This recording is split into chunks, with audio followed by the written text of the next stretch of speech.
Starting. All right. Hello, everyone. Welcome to the weekly UK Sangha. I'm here with DJ and Dr. Susan, my wise and compassionate friends. Um, there wasn't any topics of conversation that immediately came up. So, as per usual, I have some suttas that I picked out that I'm just going to read. And if anything pops up from that, we can talk about that. The first sutta that I picked out is it's from the Sutta Nipata, and it's called the Metta Sutta. And it's a 1.8. It's kind of confusing because it's like S&P 1.8. It's not SN 1.8. SN 1.8 is a different thing, but the abbreviation I see it as is S&P 1.8. And this translation is by Lawrence Cantipalo Mills. So I've never seen that translator before, but this is a pretty famous, popular sutta. It is the Loving Kindness Sutta, which is typically a foundational tenet of not only Buddhism, but religion and spirituality across almost every single tradition. You'll find some aspect of loving kindness that is emphasized as holy and virtuous, either state of mind or quality of divinity or God or whatever you want to call it, enlightenment. But it's a good thing in a nutshell, and we want to try to experience more of it and find out what's getting in the way of us experiencing that and taking the right effort to get rid of those obstructions to the liberating experience of love. And if you develop access to this wellspring of internal loving kindness, you have essentially hacked you've hacked the human needs mechanisms of looking for love and being dependent upon other people for love, which is one of the greatest source of misery and loneliness that we as humans experience, right? So probably one of the most miserable states that you can experience is looking for love in another person and not getting that love. So now you feel cut off. When in actuality, the love may sound cliche to say this, but love comes from within. It never comes from external. So even if you are experiencing love for another person, you're not receiving their love. You're sending out love towards that person. You've just set up a bunch of rules and circumstances for that love to be radiated. So if this person behaves a certain way, can I experience love for this person, right? So in that sense, that type of love is it's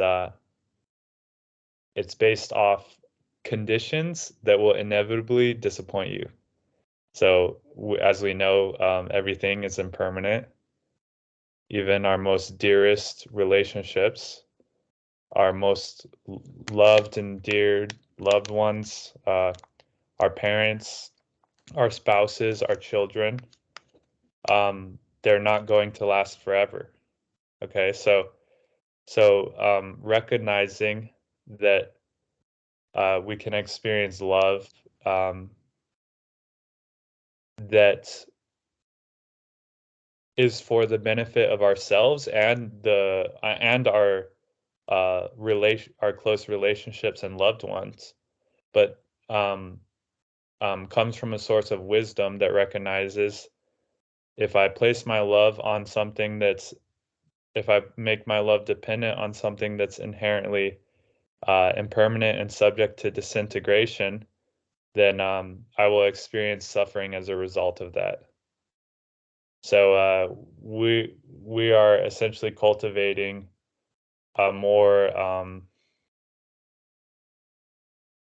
sublime version of love that's measureless, as the suttas will say. So I guess that's enough of a preface to reading this sutta. So I'll just get right into it. Okay, what should be done by one who is skilled in wholesomeness to gain the state of peacefulness is this. One should be able, upright, straight, and not proud, easy to speak to, mild and well content, easily satisfied and not caught up in too much, and not caught up in too much bustle, and frugal in one's ways, with senses calmed, intelligent, not bold, not being covetous when with other folk. So not being covetous when with other folk. So essentially, have you ever been in a conversation where you were just waiting for your turn to talk and not actually listening to the other person? So like there's kind of like a greediness of trying to be the center of attention. I think we all can relate to this at some point or time. So any social interaction that you have isn't based upon like authentic connection and relation to these people. It's based off what can I get out of this social interaction to up my position in the social hierarchy. So that would be kind of like a wrong motive. So being covetous when with other folk. Not even doing little or maybe you are a guru and you need to go into another Sangha to try to prove to them how enlightened you are. So there's another kind of weird example that this may manifest. Not even doing little things that other wise ones blame. So maybe you lose your temper and say some nasty things. That would be something that a wise one would blame. Okay. And the thought that one should always hold. May beings all live happily and safe, and may their hearts rejoice within themselves.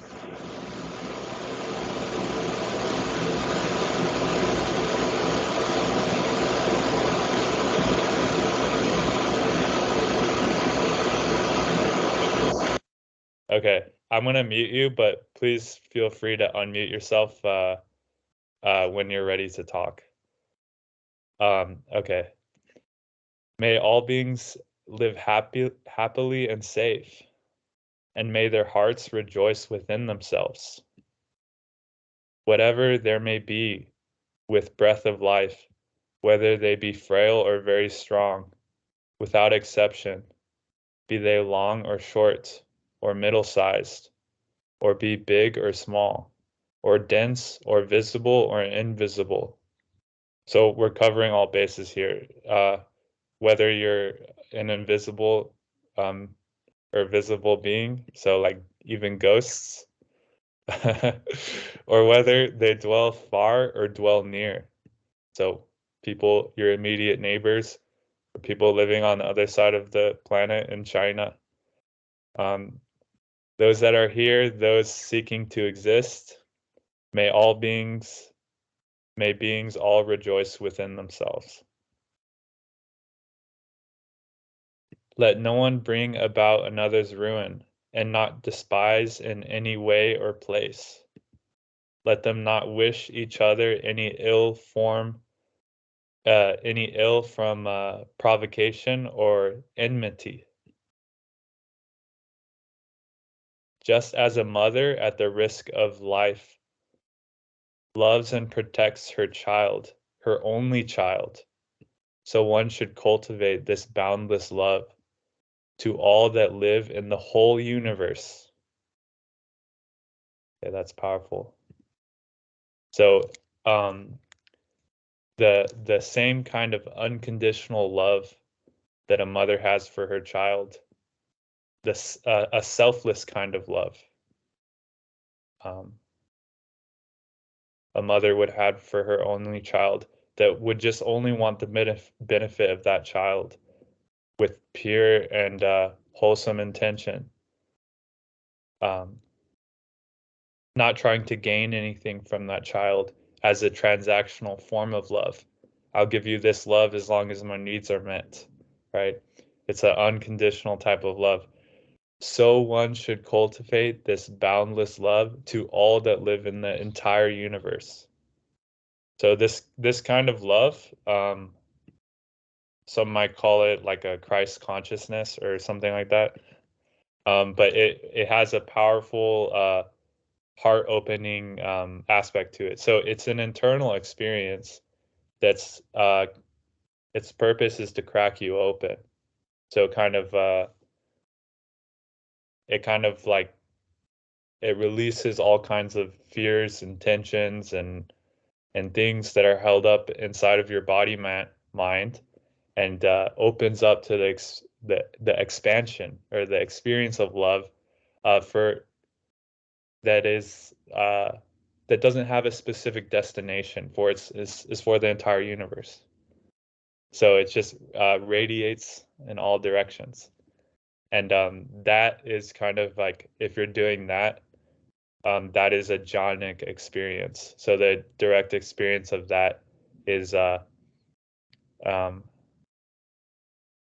it could be experienced as boundless consciousness, even one of the formless jhanas, or you could just be if there's still thoughts and there's still form present, it could be anywhere from first to fourth jhana. But the point is, it's completely wholesome.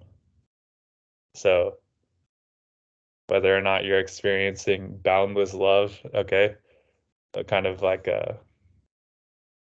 it's a state that's possible, but it is kind of like it's one of the higher states of consciousness that can be activated. But the point is that you're not thinking any harm, like you're not thinking any harm for any beings. You're not thinking, or for yourself, more importantly, almost. So you're not thinking, oh, why did I do this? You're not guilting or shaming yourself, or how could they have done this to me? How dare they? How dare they do that to me? Right? These kinds of thoughts. So all we're thinking is, oh, I wish nothing but these beings happiness and rejoice within themselves. And I wish nothing but happiness for myself and that experience of love that is so healing for myself and for all beings of the universe. Okay. So this is a practice that we should do as much as we need it. So loving kindness is always a good practice to practice, and we should do it as much as we need it. If we feel we're not getting something, if we feel neglected, we're not getting something we need from somebody else, this is the method to give ourselves what we need. And so we can come to a peaceful state of contented satisfaction. Okay, let's see. Where did I leave off? Let no one bring about another's ruin, and not despise in any way or place. Let them not wish each other any ill from provocation or enmity. Okay, extending from a consciousness sublime upwards and downwards and across the world, untroubled, free from hate and enmity. And while one stands or walks or sits or lies down, still free from drowsiness, one should be intent on this mindfulness. This is divine abiding here, they say. But when one lives quite free from any view, is virtuous, with perfect insight won, and greed for selfish desires let go, one surely comes to no more be reborn. All right, so you're free from the cycle of it all. And you have the key to set yourself free. Okay, so it's a pretty short sutta. I have some other things that I want to read that are slightly related but kind of unrelated. So is there any thing anyone wants to say about the practice of metta? Yeah, I can go ahead. Okay. Yeah, it's interesting because I actually practiced more like specifically focused meditation for a while before I started practicing like with the Anapanasati. So that was really cool because I mean it did bring about those like feelings and what have you. But it's interesting because it doesn't have to when we practice Anapanasati, it doesn't have to be necessarily apart from that because it can still come in like a wholesome sort of gladdening thing like metta, right? And it doesn't have to be apart from the breath either. Like even if you think some thoughts, you know, like man, you know what? I really do feel good right now. Wouldn't it be nice if well, may all beings feel as good as I do right now, because that's got the confidence baked in, right? But Yeah. sometimes this is where Dhammarato talks about it. Sometimes in a little bit of a critiquing way with like the may all beings be happy, including me, right? Is it can kind of come from that place of coming from lack, right? But if you're like, hot dog, I got it, right? And like radiating that sort of joy, it can be Yeah. quite nice as well. But another thing too that came to mind, which might be a fun way to practice it. I don't know if you've seen the Mr. Rogers movie, right? But Oh, Mr. Rogers, yeah. yeah, there was a movie where I think he was played by Tom Hanks or something, and he had this thing where he would just say somebody's name over and over again. I'm like, that's almost like a meta practice, right? Where if you like with a specific sort of person or what have you. So that might be an interesting way to do it as well. So there's a couple of different ways, but yeah, That, yeah, yeah, I mean that's so kind of one of the trappings of yeah, this practice is people get lost in uh the may all beings be happy um kind of chant it like a mantra. So this is kind of like a feeling. You can say may all beings be happy, may I be happy all day long and actually not experience any loving kindness from that mantra yeah, that you're repeating inside your mind. yeah, So the idea is that this is a feeling meditation. Okay. Um, so you want to do something within your mind to bring up that feeling of love that we all know is love, right? We can experience love just like we can all agree that the color blue is blue. Um, love is an unmistakable experience, and uh, we know it when it's there. So yeah. the idea is to bring up that feeling. Yeah, precisely. It's not like just chanting that mantra over and over again and then have it not sort of play out. When I did practice with that, it did work, a lot of the time in terms of bringing that up, especially after, practice with it. But then you kind of drop the mantra sometimes and just go with that feeling. But yeah, sometimes it's like you can bring up like thinking about like a puppy or something and Yeah, then kind of treat yourself like you would that puppy, or like in the sutta, right? It talks about, kind of as a mother loves her child, her only child, so true, so too should one cherish all, beings. But that's coming from a different translation, but that's the one that I've often heard. Yeah. yeah. So another thing is another way this can be interpreted is like internal family systems approach too. So like a mother loves her only child, um, you give love and nourishment to that inner child that feels neglected or feels not enough, feels unlovable. That inner child within yourself, you love that very child that is afraid and confused and what have you. Maybe it's angry, and you love that child and give it as much love as it needs. Um, um, because that's very important, because there's different levels of our experience.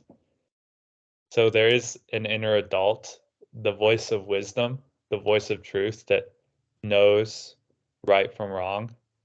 And then there is the inner child that doesn't know any better and then acts based off instincts and emotions. And a lot of times within ourselves, it's just bad parenting. It's just go to your room, or just harsh punishment for that when those emotions and feelings do come up. Um, the the parenting mechanism that we have for ourselves is usually unloving, right? And what is the result of an unloving parenting strategy for that kid? Usually not very good, right? So the best form of parenting is just giving that child love. Yeah. So it's the true it's the same within our own levels of maturity within ourselves. So we may not be experiencing our inner child until we come across someone that really brings it out of us. Maybe they trigger some past hurt that happened in early childhood, and that type of person brings that that same hurt that is very old, right? And so you respond to it the way that you did when you were a child. So then the only thing to do is recognize what's going on, and then give that child, that inner child, the love and nourishment it needs to mature and be okay. And then so once you do that thoroughly, you can do that for even just everybody around you. And even the concept of space, time, and distance is kind of dissolved by the unifying capacity of the experience of love. So love without measure. So it goes in all directions. You're not just feeling it and just forward. What about upwards, backwards, downwards, side to side? So love that is sort of kneading out the knots within your experience, or the solidities, um, and integrating things, dissolving things into a more vast, spacious sort of experience. Yeah. Yeah. That's How cool. Oh, sorry. Go ahead, oh Avery. how can one get into the state where they experience that sort of outward and encompassing love? Yeah, so it's mainly based on the activity of your mind. So if your mind is uh, thinking thoughts, woulda, coulda, shouldas, or thoughts of that is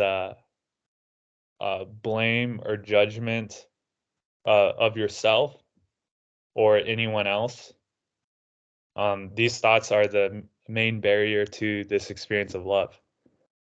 So the first step to do is to identify these kinds of unwholesome thoughts, and then take the right effort to change them to thoughts of everything's okay, all right, everything's fine, I'm okay, you're okay, everything's fine just the way that it is. And when you start thinking habitually these kinds of thoughts, love is a much more natural experience. Oh yeah, I I'll be doing something and I'll notice some kind of like judgment of myself. I think I have that a lot from my previous experience. I'm trying to unlearn or just notice when I have like thoughts of judging myself, and then like trying to let them go and maybe breathe into it and be like, well, I don't have to judge myself. It's all okay. Like everything's fine as it is. I don't have to do Definitely. anything about that. I don't know. Yeah. No, congratulations. So even spotting those thoughts um is a huge victory already. It means you're awake. Oh, welcome. Good to have you, Yeah. man. Good to see you, Victor. We've just been talking about loving kindness, and it's good for you. Loving kindness is good for you. No description needed. It's good for you. So that's another thing that's very powerful practice motivator is just realizing what's good for you and what's bad for you. Okay. How does an alcoholic stop being an alcoholic? They have to really realize how much it's um, fucking up their life, right? Or sorry for my language, but how much is that alcohol messing their whole entire? How bad really is it for them?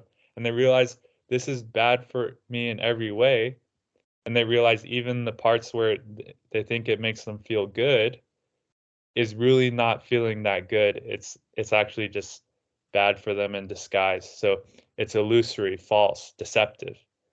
The Buddha describes sensual pleasures here and now and sensual pleasures in lives to come as the prattle of fools, illusory, false, deceptive. So even the temporary benefit that you may experience from them is kind of like a deceptive thing that ends in more suffering than happiness that it gave you. So once you realize what is good for you, what kind of thoughts are good for you, and what is bad for you, then it's kind of like a common sense thing not to start to not think those thoughts and start to think thoughts that are good for you, right? So it's a learn by doing thing, right? You see how much benefit is in the practice. You experience the benefit for yourself, and then you gain confidence in the practice that this can only lead to good and more good. So you're going to want to do it more, right? So then you're really going to start to change those habits. And even when the habitual tendencies come up, you see the harm that it's doing. So you get angry, right? You get angry at someone. It might make you feel powerful in the short time. Oh, that anger, because you're afraid, you feel defensive, you feel you need to defend yourself. So then anger is as a coping mechanism to that fear. You feel big and powerful in the short term, but really you're preventing yourself from the experience of love and the experience of wishing others well, no matter who they are, even the people you hate, even the politicians that you hate. Okay? Yeah, I'm sure you guys all thought of someone in particular, right? So even them, uh, because otherwise you're harming yourself. That's the point here. To hold resentment, to hold anger, to wish harm upon others is literally harming yourself and creating suffering for yourself. So you see, okay, that's bad. Let me not do that because there's a better way. Yeah, is there anything? Go for it. To comment on that, it's sometimes just getting the courage to actually believe in the tradition and just realize you're not smarter than tradition that's like over 2 millennia or like smarter than grandmasters.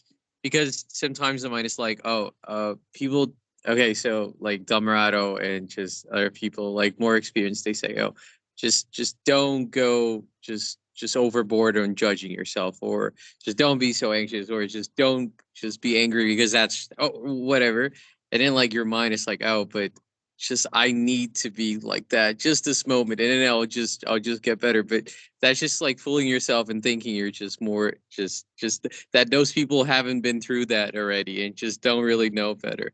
So I just that's something that I've been thinking about recently, because I'm always like, oh, I just realized I'm starting to judge myself. I'm like, just stop it, okay? Like, and then I remember all the people like Mahaboa and Ajahn Chah, like they all talk about similar experiences, and they all have been through that. So they're just sharing something that was accumulated over years. So that's something that we should also take into account, I believe. Yeah. So, the important thing that you mentioned yourself, Victor, even is not blind faith in a tradition or a guru or a preacher or a teacher, because there's a lot of con artists out there, right? So the important thing is recognizing something that is universally true, irrespective of that tradition or teacher. And so, Got it. Okay. yeah, so you can see that there is some sort of happiness or love that is as the result of true wisdom, and you may see it in a particular manifestation of this particular teacher, this particular tradition, but it's not dependent upon that particular person, teacher, or tradition, right? It's something that you can see is true for them, as true as it will be for yourself. So it's mainly based on happiness. I have to be right back, by the way. I have Okay. to go for a bit. All right. Cheers. Good to have you. So it's not based on them saying all the right things, because there might be someone who's saying all the right things, but they're full of shit, right? They're not actually happy within themselves, Okay. right? It's based on the happiness, and you maybe somebody's happy and maybe they make a mistake and they don't say the right thing sometimes. But then you can overlook that. You can see what is really matter here is the happiness and the love. Okay. So that's kind of the truth, Gaj. And happiness is contagious, right? Like we all like have we've all had the experience of contagious laughter, and how what a joy and a relief it is to be laughing along with other people in like a group of other people. A whole room of people laughing together. That's a beautiful experience, right? So that's kind of our intuition that we can tell about somebody who's teaching or preaching something, right? Is there that contagious joy? Is there that contagious happiness? What is the fruit of this teaching, right?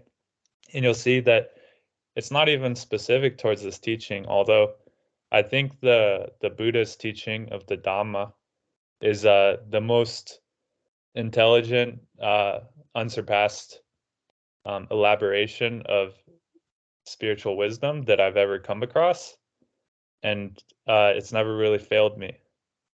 And so you can hear that from you can hear a testimony like that, and then and so you develop faith or develop shraddha, you develop confidence in it, but then you verify it for yourself, right?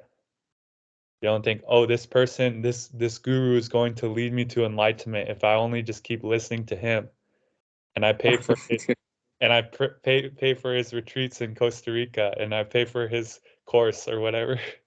Then that's going to lead me to enlightenment. No, the Dhamma is more like, here's the way.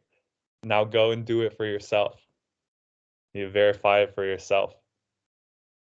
But yeah, I mean, to a certain extent, if you're going to learn math from some math professor, you have to have faith to a certain extent that this person can teach you math, right?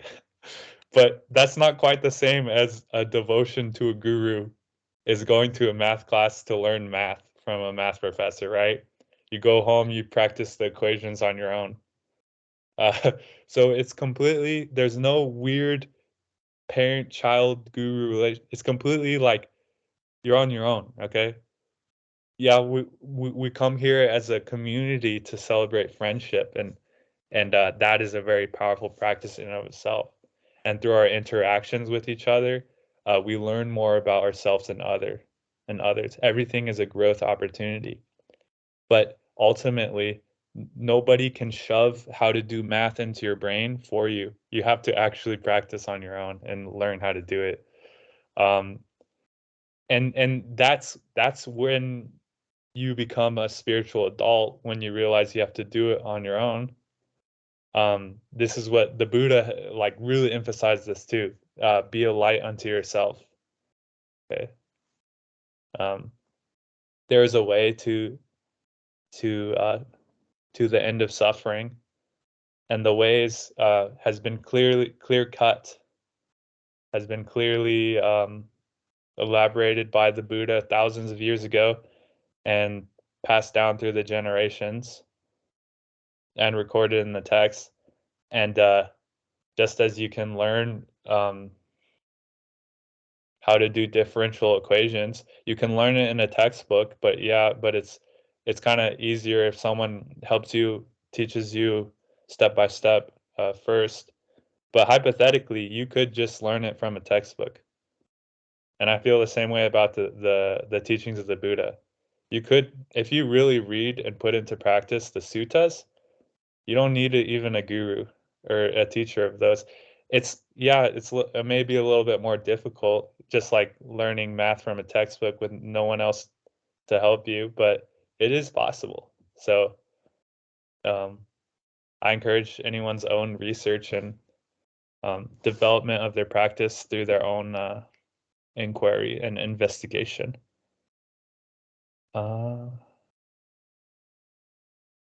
Is there anything else that popped up for anyone there, or should I continue?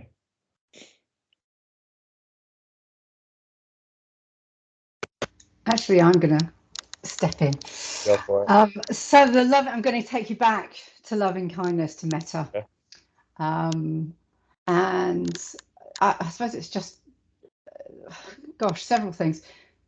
Loving kindness, compassion, sharing love, receiving and giving to yourself love, seems to me to be one of the most central things that we could practice.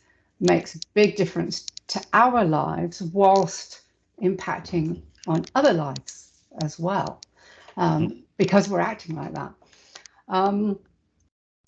One of the hardest challenges, I think, is when you combine that with equanimity. There's an error. There's my brain misstepping. The idea of practicing metta amongst everyone, towards everyone, irrespective of what they're doing, who they are, what they've done, all the rest of it. Right. So yeah, that's a really important point Susan brought up, is the equanimity part. So that's one of the four Brahma Viharas. There's loving kindness, compassion, sympathetic or altruistic joy, and equanimity. And you need all four. Because loving kindness without equanimity could get you in trouble. So you are experiencing so much loving kindness, but you don't have any equanimity towards the suffering of others. So you end up experiencing their suffering because you think that's the loving thing to do, to try to sympathize with someone who's suffering. So you may want to try to experience their suffering in order to relate to them better.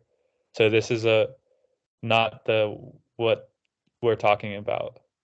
So we're experiencing loving kindness, but with indifference to what happens, what these people do, what happens to other people, right? So I wouldn't use the word indifference. Indifference can be misunderstood. Yeah, that's why oftentimes I preface indifference with a holy indifference. I saw you pause and then use the word, and I thought, yeah. So, equanimity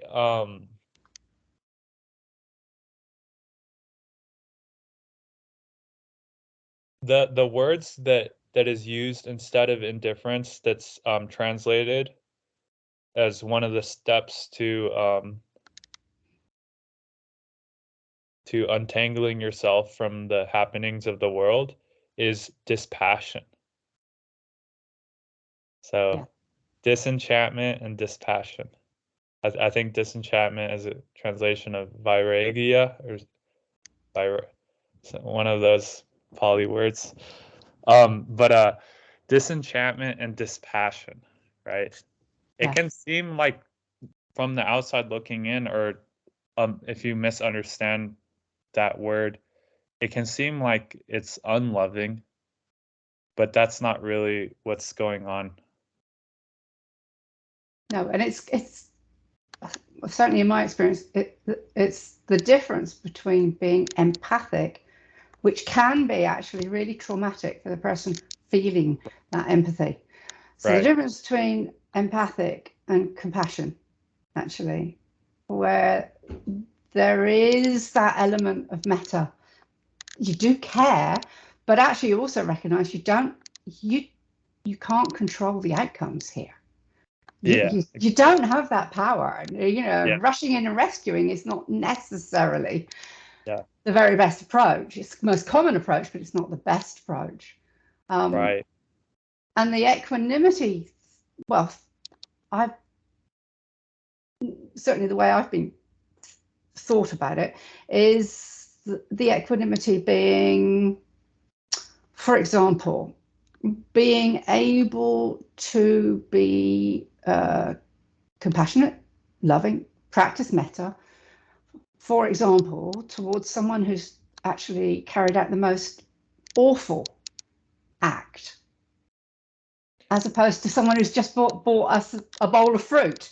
I mean, Right. that's a Yeah. real challenge. There's that made me think of, there's a very powerful video of this man in a courtroom. He was a Muslim man.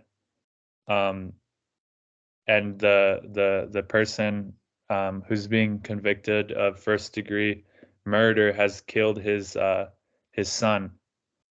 And there's a footage of him actually going up to this man and giving him a hug. This man who killed his son. And that video is very powerful. It almost brings me to tears when I watch it. So there's something very profound there. There's something very profoundly right going on within that man's practice and mind, even though he may be from a Muslim tradition, right? That many other people within that tradition may not be practicing unconditional love, right? But he is. So it can be found within any tradition, and so much so that he can hug the man who killed his only son.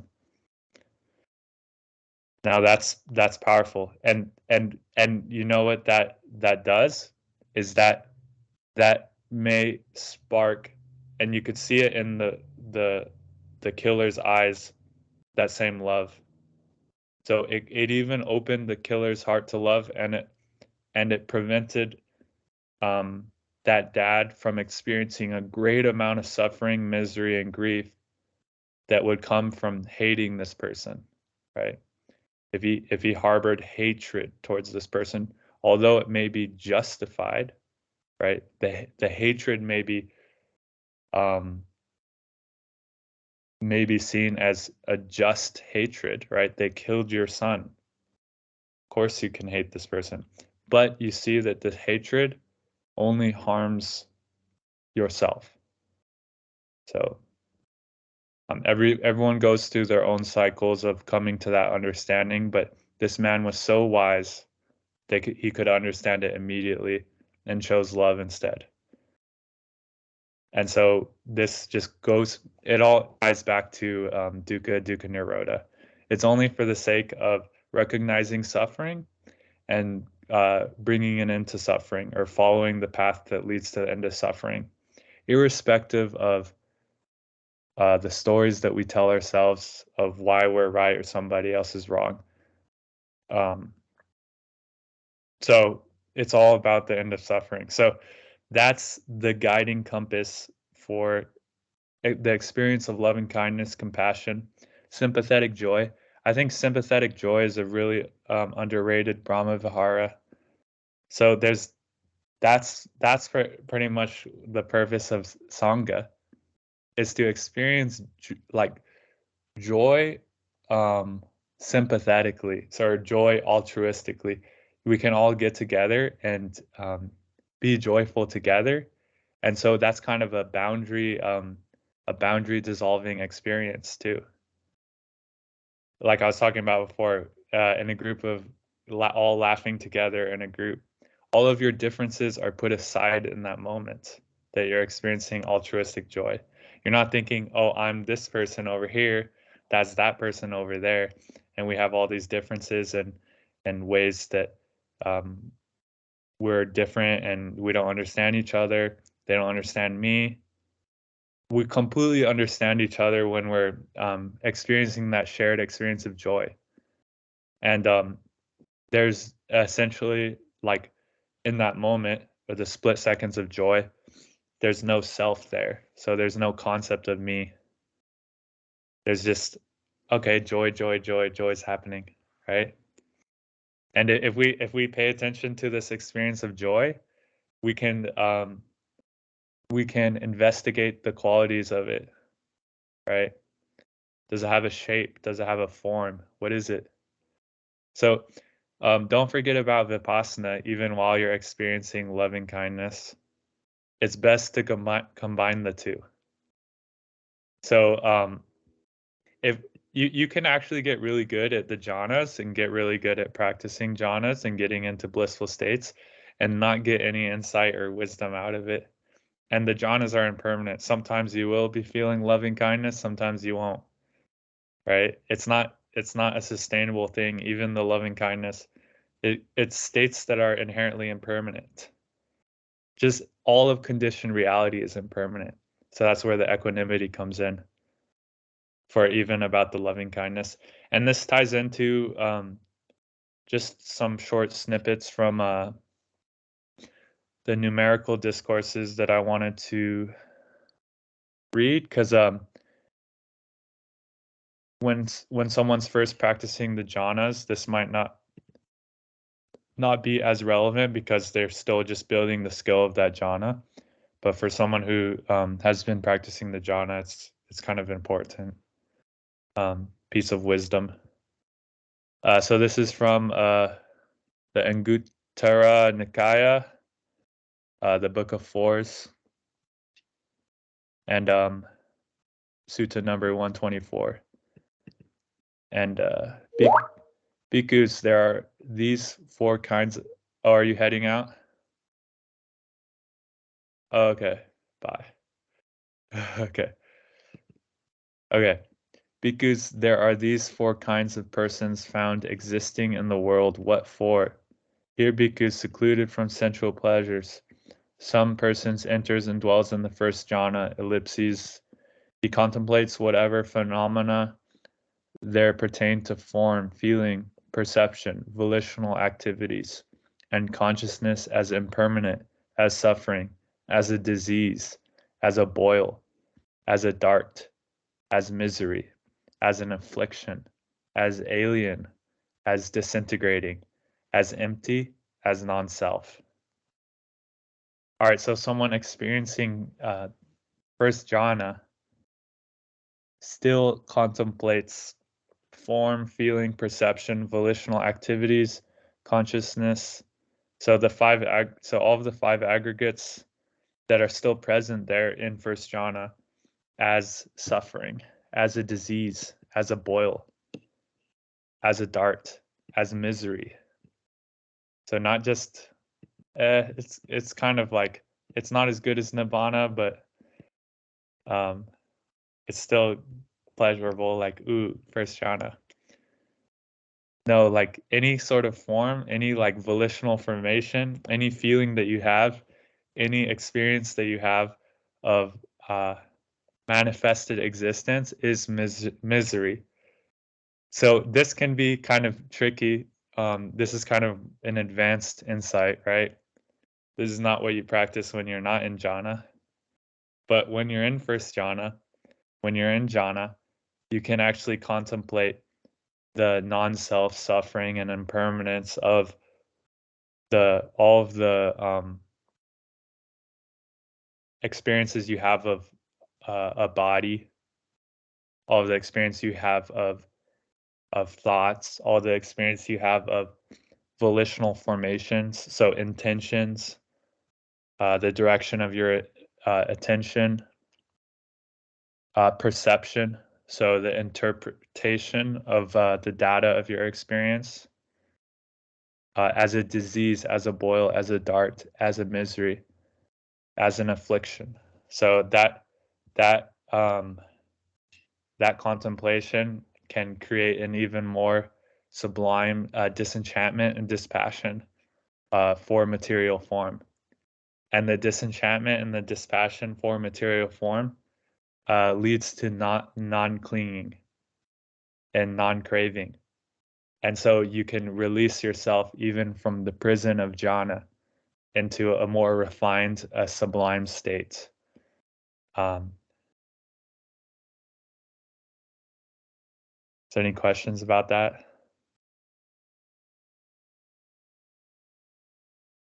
Yeah, so like with this, do you think yeah, like it's beneficial to sort of penetrate even into like, you know, the feelings of like piti and sukha, because they are also impermanent and changing, and so any of the particulars that we latch onto with those make it so that it's, well, not reliable.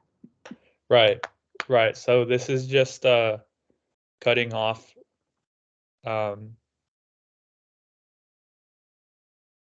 things that are going to take you out of the jhana from happening.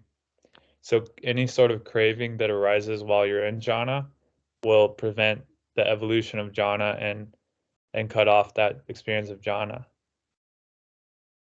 So while you're in first jhana, you're not craving first jhana because you already got it. You see the first jhana as unreliable.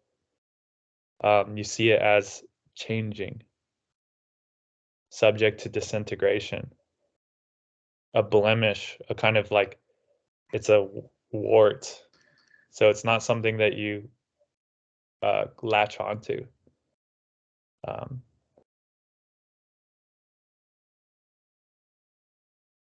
In a way, though, do you think that through that, you know, looking into it and seeing that all these things, all these forms and whatnot are transient, right, and not worth holding on to, it actually makes it sort of easier to get, you know, the mind into a state of jhana? Of course. That's the whole point. So it's a kind of the less you want something, the easier it is to have.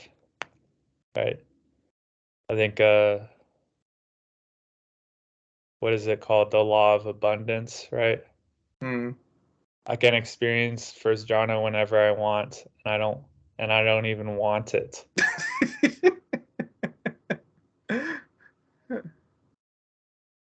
Yeah. That's why It's not satisfying. Yeah. Ultimately it's not satisfying. No. Because yeah, exactly. It's gonna come to an end.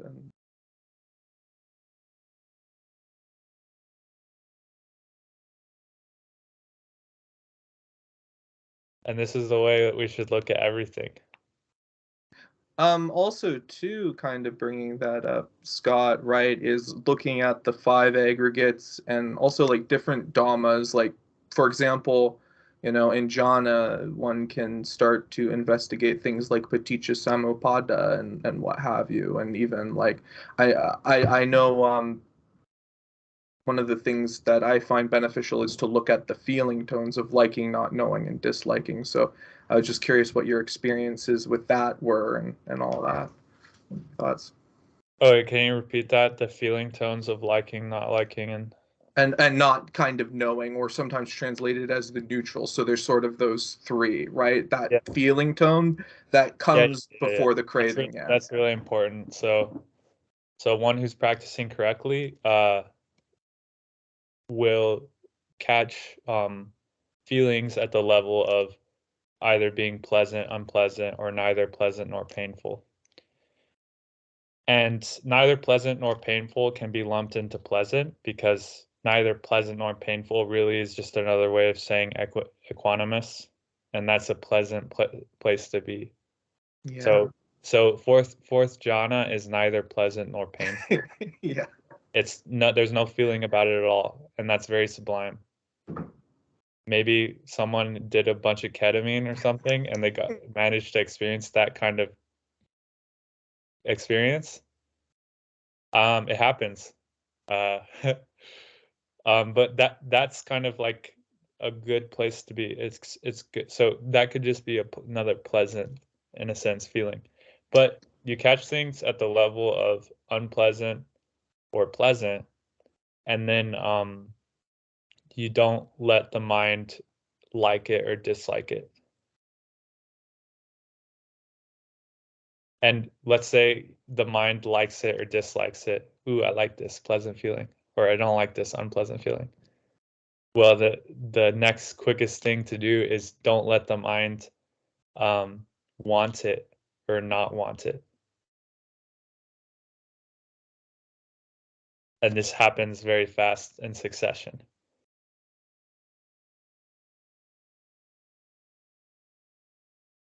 Yeah. So you've seen it to be very quick. Yeah, no, it's essentially the dependent origination of the mind's the delineation of the mind, or the way that the mind processes and predicts. And I don't know if any of you are familiar with Carl Friston's and his predictive processing and stuff like that. But I think it's worth looking into for any of those who are interested in a very scientific breakdown of how the mind operates. But yeah, it happens very quick every single moment. Yeah. That's why it is a practice, a skill, a training. How quick can you catch it?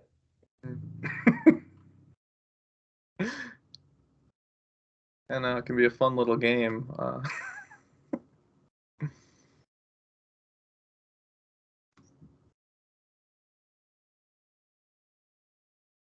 All right, well, I think that's a good note to end it on, unless you have anything you want to, do you have any questions or anything you want to say, Victor? Oh no, just nothing in specific regarding that. It's awesome. So it's always very good to just meet people and just, I don't know, it's just the hangout experience that just Yeah. all it's like the practice, like it feels less lonely.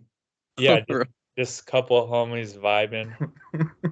So this is the vibe zone, okay? If someone comes in here and is not trying to vibe, they're not allowed, okay? They'll get kicked out. So we literally just come here to vibe. That's what it's about. Yeah, I'm going to talk about suttas. I'm going to talk about Buddhist concepts and practice and stuff like that. But the real purpose is just to hang out and have a good time with your buddies.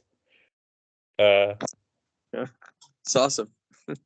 Yeah, so thanks for coming. Like I get as much whatever benefit you get out of me, I get benefit from you guys coming here. So I never claim to be an enlightened being. I never claim to be a guru. If people are putting that ideal on me, obviously I've disappointed them. By last weekend, I'm very human, you know.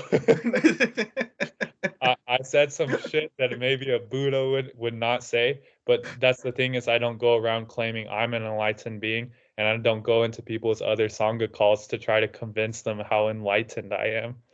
So if that's your thing, then there's plenty of that out there. But here at the Dhammarato Sangha, we're just friends hanging out, having a good time. Yeah, so thanks for coming, guys. Really wonderful to have all of you. Yeah. And I'm sure I'll see you again soon. And this has been very, very fun. Thank you. Thank you, Scott. Thank you, Victor. Peace. Peace.